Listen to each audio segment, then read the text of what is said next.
Le 7 août dernier, les forces armées de Côte d'Ivoire ont offert un spectacle grandiose lors de la traditionnelle parade militaire de la fête de l'indépendance. Ce mardi 4 septembre, les meilleures prestations ont été récompensées en présence du ministre d'État, ministre de la Défense, qui s'est impliqué personnellement pour la réussite de la parade.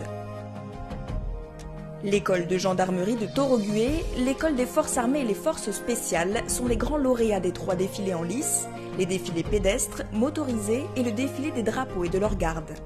Je suis heureux que cette cérémonie qui matérialise les meilleurs parmi les meilleurs à l'occasion des défilés se tienne. Car ma conviction, c'est que toutes les sociétés qui avancent sont des sociétés où on montre les meilleurs. Un défilé qui a fait la fierté des Ivoiriens et du président de la République, qui a impressionné plusieurs pays étrangers et qui permettra à la Côte d'Ivoire de s'imposer dans les missions internationales de sécurité.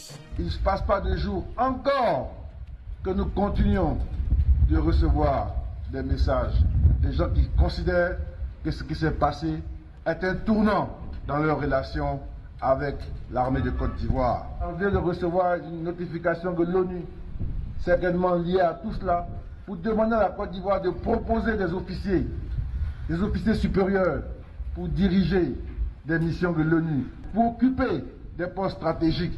Parce que c'est l'image de l'armée de Côte d'Ivoire qui est rehaussée et c'est l'image du pays qui est rehaussée.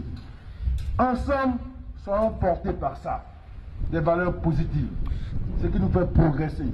Moi-même, en tant que ministre, le seul mot, c'est merci à chacun de vous.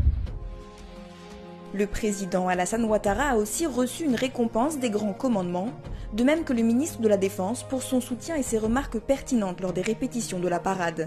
Ce défilé aura bel et bien marqué l'histoire de la Côte d'Ivoire.